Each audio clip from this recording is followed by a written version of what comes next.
بسم اللہ الرحمن الرحیم۔ السلام علیکم ورحمۃ اللہ وبرکاتہ۔ سیلانی، جی ڈی ایس اور دوسروں کے نام۔ ہم 1988 میں جب 9ویں کلاس میں پڑھتے تھے اس وقت اسکول یونیفارم میں کیمیکل کی شلوار قمیض اور سفید جوتے ہوتے تھے۔ ہیڈ ماسٹر صاحب یونیفارم کے معاملے میں بہت سختی سے پیش آتے تھے، اس لیے تمام طلبہ یونیفارم پہن کر آتے تھے سوائے ان کے جو غریب ہوتے تھے۔ ایک دن صبح کی اسمبلی کے دوران میٹرک کے طالب علم بھیکھو مل بغیر یونیفارم کے اسمبلی کی قطار میں کھڑا تھا۔ جیسے ہی ہیڈ ماسٹر کی نظر اس پر پڑی، بہت ہی غصے میں بھیکھو مل کو کالر سے پکڑ کر باہر لے کر آیا۔ ہیڈ ماسٹر کا غصہ دیکھتے ہوئے بھیکھو مل نے زور زور سے کہنے لگا، سائیں میری بات سنیں، میری بات سنیں۔ میرا باپ باسو مل غریب آدمی ہے، وہ مجھے کہاں سے یونیفارم اور جوتے لے کر دے سکتا ہے؟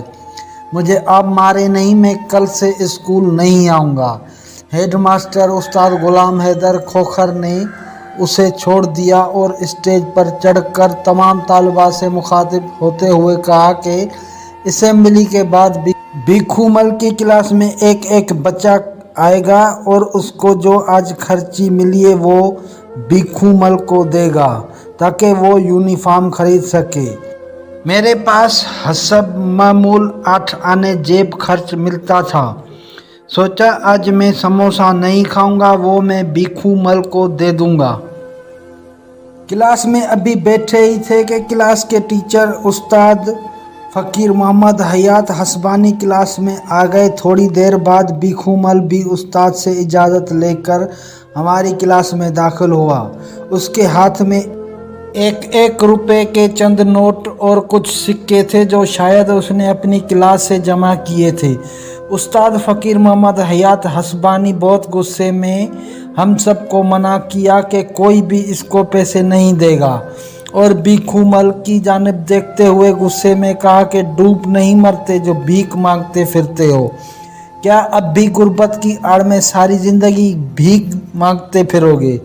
واپس اپنی کلاس میں جاؤ اور جن جن سے پیسے لیے ہیں ان کو واپس کر کے آؤ، میں تمہیں یونیفارم لے کر دوں گا۔ بھیکھو مل استاد کے کہنے پر واپسی اپنی کلاس میں گیا اور سب کو ان کے پیسے واپس کر کے آ گیا۔ استاد فقیر محمد حیات حسبانی نے پوچھا کہ شام کے وقت کون سا کام کر سکتے ہو؟ بھیکھو مل نے جواب دیا کہ میرا باپ موچی ہے، میں بوٹ پالش کرتا ہوں اور جوتوں کی مرمت کا کام کر سکتا ہوں، مگر میرے پاس سامان خریدنے کے لیے پیسوں کی ضرورت ہوتی ہے۔ استاد نے پوچھا کتنے پیسے لگتے ہیں؟ اس نے کہا ایک لکڑی کی پیٹی اور چند برش پالش، سب ملا کر کوئی 150 روپے میں سب سامان آ جائے گا۔ استاد نے اپنی جیب میں ہاتھ ڈالا اور 150 روپے گن کر دیے اور کہا کہ یہ ادھار ہے، تم مجھے روز کے حساب سے ہر ہفتے 7 روپے واپس کرنا۔ اس کے بعد مجھ سے کاپی مانگی اور اس کے 3 کورے صفحات پھاڑ کر نکال لیے اور ان پر کچھ لکھنے لگے۔ تینوں چٹھیاں بھیکھو مل کو دیتے ہوئے کہا، ایک چٹھی رشید پنجابی کو دینا، وہ تمہیں کپڑا دے گا اور تمہیں 1 روپیہ روزانہ کے حساب سے اس کا قرض واپس کرنا ہے۔